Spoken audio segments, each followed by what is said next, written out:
28 de abril de 1503. El suelo de Cerignola, en el sur de Italia, tiembla. La caballería pesada francesa, la fuerza de choque más letal y temida de Europa, carga a galope tendido.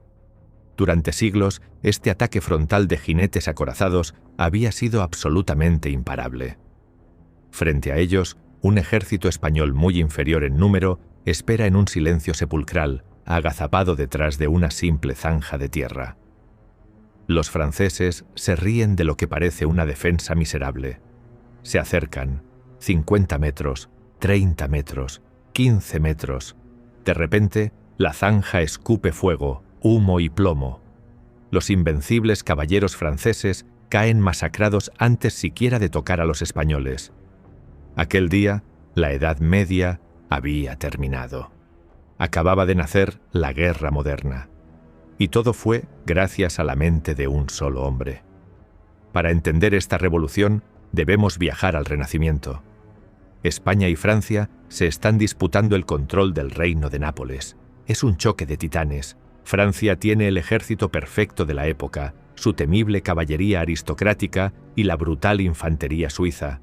Son una apisonadora. Frente a ellos, los reyes católicos envían a una fuerza más pequeña, fogueada en la Guerra de Granada, liderada por un general andaluz, Gonzalo Fernández de Córdoba. Gonzalo observa a su enemigo y llega a una conclusión brillante. Si juega a las reglas de la guerra medieval, Francia lo aplastará. Tiene que cambiar las reglas. Tiene que inventar un nuevo tipo de ejército. Agrupa a sus hombres en coronelías, el embrión de los futuros tercios. Combina por primera vez en la historia bloques sólidos de piqueros para frenar a los caballos con tiradores armados con la nueva arma de moda, el arcabuz. Volvamos a Cerignola. Sabiendo que los franceses son superiores en campo abierto, Gonzalo elige el terreno de batalla. Aprovecha un pequeño cerro rodeado de viñedos y ordena a sus hombres algo inaudito para la nobleza de la época: cavar. Cavan un foso, levantan un talud de tierra y clavan estacas afiladas. Cuando el orgulloso general francés, el duque de Nemours, ve a los españoles, ordena una carga frontal inmediata. Cae en la trampa. Al chocar contra el foso y las estacas, los caballos se detienen en seco. Se convierten en un blanco perfecto. Detrás del talud, 2000 arcabuceros españoles abren fuego a quemarropa en descargas continuas. El propio general francés muere de un disparo.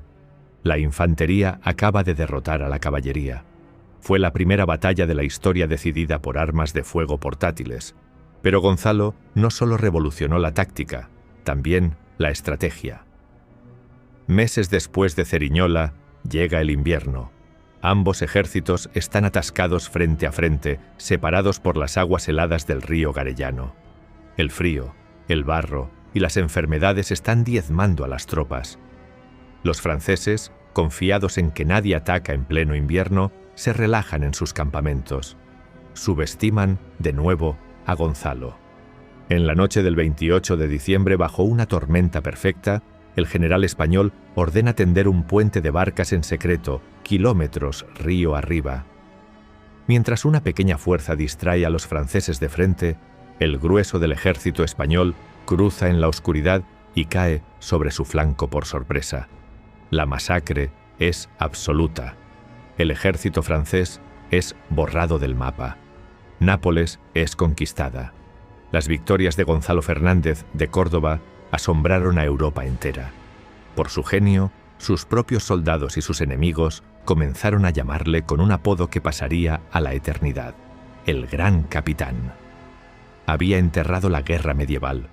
Había dignificado a la infantería, creando una maquinaria de guerra letal y disciplinada que dominaría los campos de batalla de Europa durante los siguientes 150 años, los tercios españoles. Pero la gloria siempre tiene un precio. Su fama y su poder llegaron a ser tan inmensos que despertaron los celos de su propio rey, Fernando el Católico, quien acabó apartándolo del mando militar. Hoy, su legado sigue estudiándose en las academias militares de todo el mundo.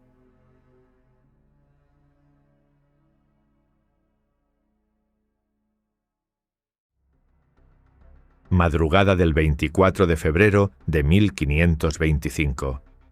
A las afueras de la ciudad italiana de Pavía, la niebla lo cubre todo. El rey Francisco I de Francia, el monarca más poderoso y arrogante de Europa, carga al frente de su élite de caballería pesada. Va vestido con una armadura deslumbrante. Cree que acaba de aplastar a las líneas enemigas. Grita de alegría pensando que la victoria es suya. Pero de repente, de entre la niebla y los árboles, surgen sombras. Cientos de arcabuceros españoles e infantería imperial lo han rodeado. Su caballo cae abatido. El rey de Francia, magullado y cubierto de barro, se levanta a duras penas, rodeado de picas enemigas apuntando a su garganta. No es una pesadilla. El monarca más temido de Europa acaba de convertirse en prisionero de un simple soldado de infantería español.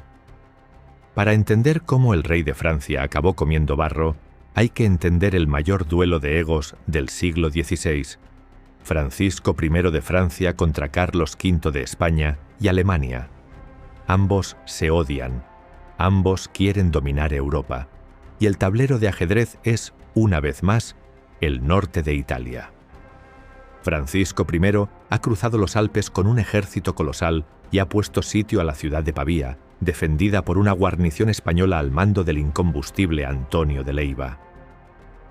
Los españoles llevan meses resistiendo el hambre y los cañonazos, comiendo hasta mulas y perros. Pero Carlos V no iba a dejar caer a sus hombres. Un ejército imperial de socorro marcha hacia Pavía para romper el asedio. El choque es inevitable. El ejército imperial, liderado por el marqués de Pescara, sabe que atacar de frente es un suicidio. Los franceses están atrincherados en un inmenso parque amurallado, así que optan por la audacia. En plena noche, bajo una tormenta, los zapadores españoles abren 3 brechas en el muro del parque en absoluto silencio. Por ahí se cuelan los temibles encamisados, soldados españoles con camisas blancas sobre las armaduras para reconocerse en la oscuridad. Al amanecer, el caos estalla en el campamento francés. Francisco I, al ver que los imperiales han entrado, comete el error de su vida. Ordena a su imponente caballería pesada cargar para aplastarlos, interponiéndose en la línea de fuego de su propia artillería, que tiene que dejar de disparar para no matar a su rey. La carga francesa se estrella contra el terreno boscoso e irregular del parque. Es el escenario ideal para la infantería española. Los arcabuceros se esconden tras los árboles y disparan a quemarropa contra las armaduras de los nobles franceses, que caen como moscas.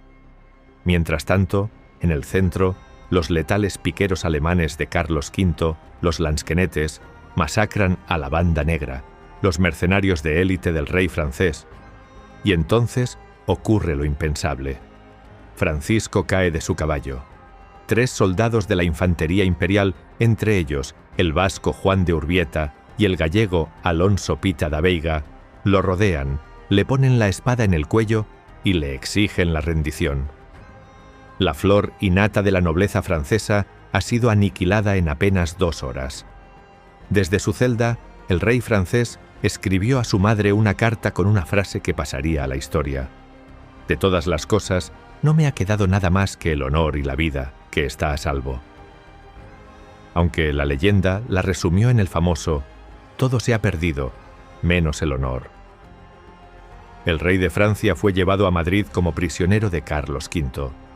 El tratado que se vio obligado a firmar cambió la hegemonía de Europa para siempre, consolidando a España como el imperio más poderoso del mundo. Pavía demostró que los tercios, la infantería, eran los nuevos reyes del campo de batalla.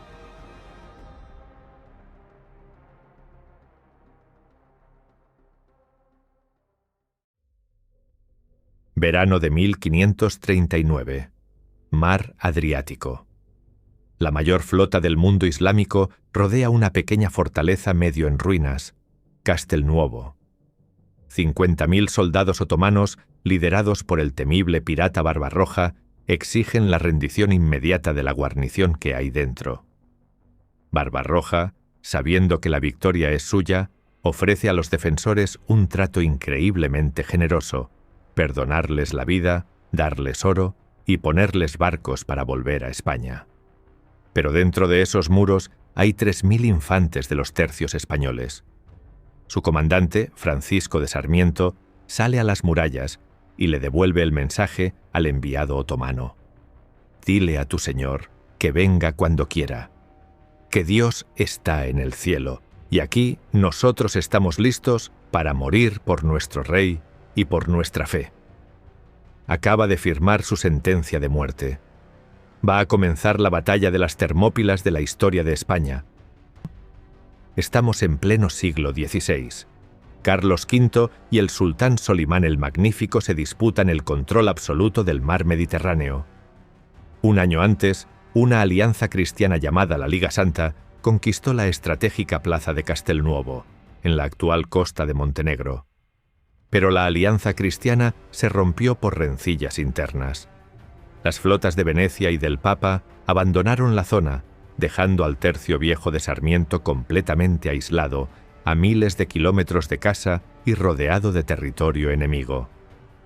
El sultán Solimán, enfurecido por perder esa ciudad, envía a su mejor almirante Heiredín Barbarroja con una orden clara: aniquilar a los españoles y recuperar Castelnuovo. Cuando Sarmiento ve aparecer cientos de velas otomanas en el horizonte, sabe que no habrá rescate. Están solos. Comienza el asedio. Barbarroja despliega la mejor artillería de su tiempo. Cientos de cañones machacan las viejas murallas de Castelnuovo día y noche. Es un infierno de piedra, humo y sangre. Cuando los muros caen, la élite del ejército del sultán, los temibles genízaros, se lanza al asalto confiando en masacrar a los supervivientes. Pero al subir por los escombros, chocan contra un muro de acero. Los españoles, codo con codo, los rechazan a base de picas y disparos de arcabuz. Pero Sarmiento no se conforma con defenderse. Hace algo impensable. Con las murallas destruidas, ordena abrir las puertas y lanza contraataques suicidas directamente contra el campamento otomano. La brutalidad y la disciplina de los tercios siembran el pánico entre los turcos. Barbarroja, humillado al ver a sus hombres huir ante un enemigo tan pequeño, prohíbe la retirada bajo pena de muerte.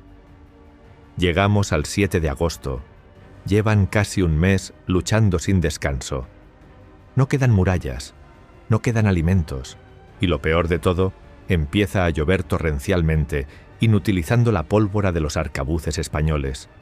Los otomanos lanzan el asalto final. Sin pólvora, la batalla se convierte en una carnicería cuerpo a cuerpo. Los españoles luchan con las picas rotas, con espadas, con dagas e incluso a pedradas. Sarmiento, herido y cubierto de sangre, se retira con los últimos 600 supervivientes al Castillo Alto. Los otomanos le ofrecen la rendición una última vez. Él vuelve a negarse. Rodeado por sus hombres, el comandante lucha espada en mano hasta que cae abatido. Mueren matando. Barbarroja tomó la fortaleza, sí, pero el precio fue aterrador. Más de 20.000 soldados otomanos perdieron la vida intentando doblegar a apenas 3.000 españoles.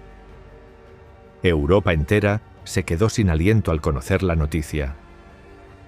El sacrificio del Tercio de Sarmiento en Castelnuovo se convirtió en una leyenda inmediata, un monumento inigualable a la lealtad, la terquedad y la disciplina militar.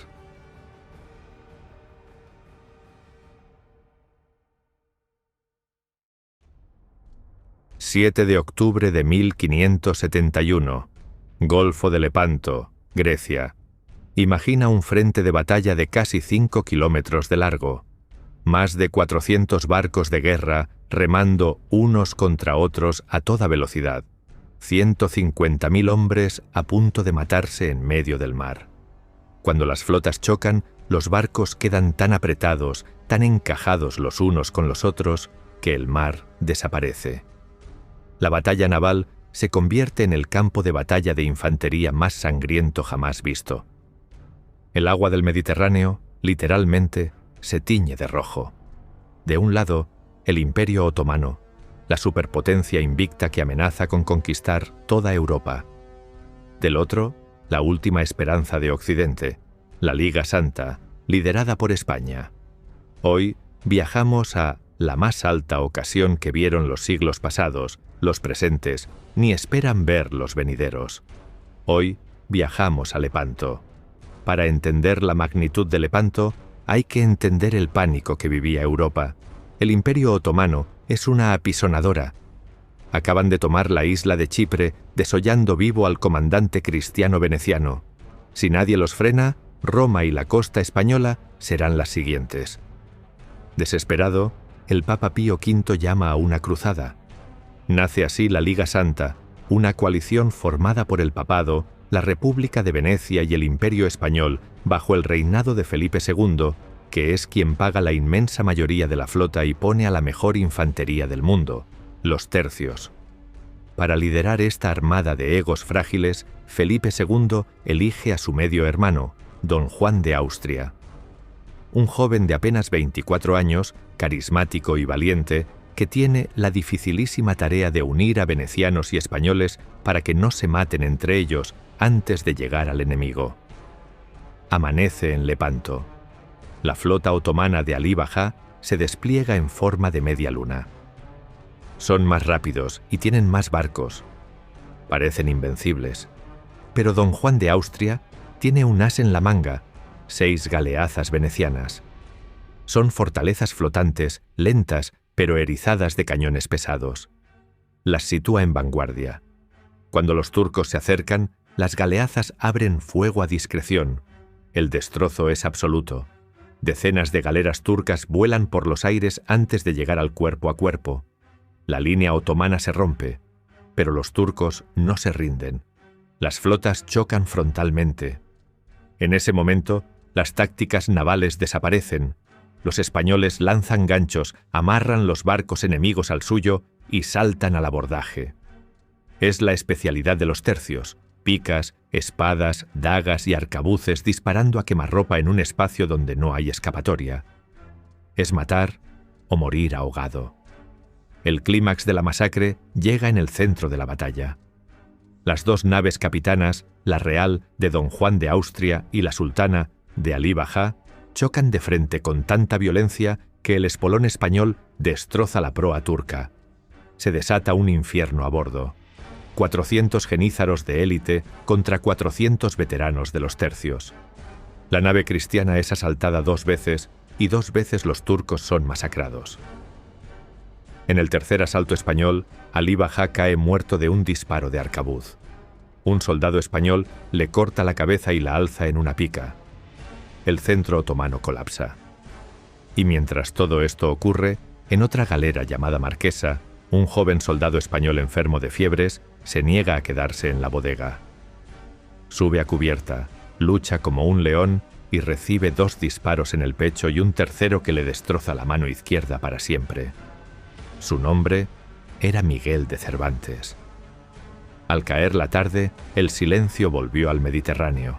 El balance era aterrador. Más de 30.000 muertos. La armada otomana había sido aniquilada, perdiendo más de 200 barcos, y 12.000 esclavos cristianos fueron liberados de los remos. Aunque el Imperio Otomano reconstruiría su flota meses después, Lepanto logró algo mucho más importante. Destruyó para siempre el mito de la invencibilidad turca. Fue la batalla que salvó a la Europa cristiana de caer bajo el dominio del sultán y demostró que en el mar la infantería española tampoco tenía rival. Diciembre de 1585. Holanda.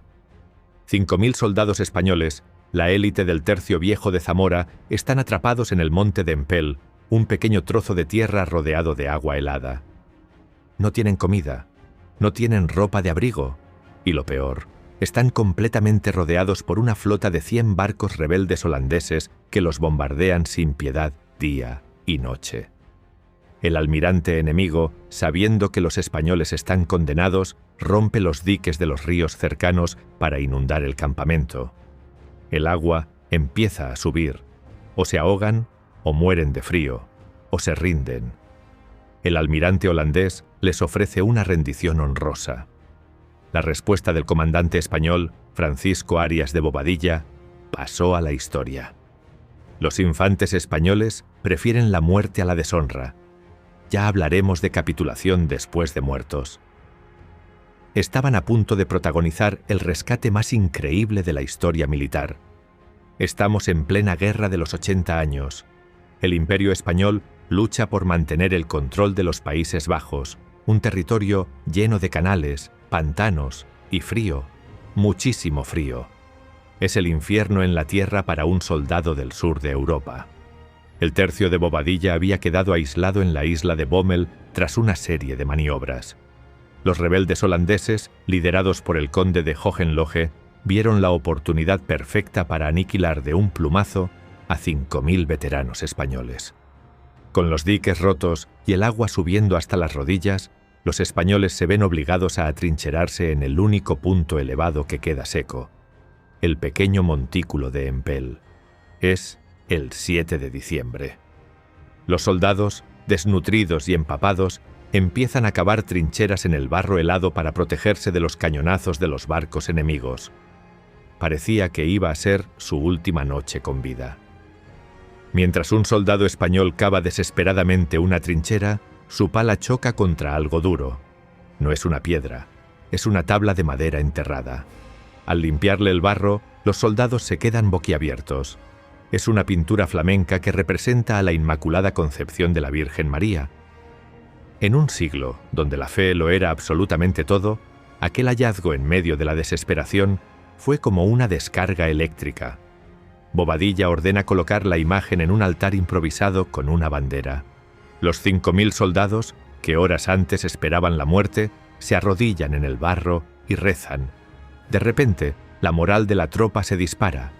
Ya no son hombres condenados, sienten que tienen protección divina, pero la realidad física sigue ahí. El agua les rodea y los barcos holandeses esperan al amanecer para dar el golpe de gracia. Y entonces cae la noche del 7 al 8 de diciembre.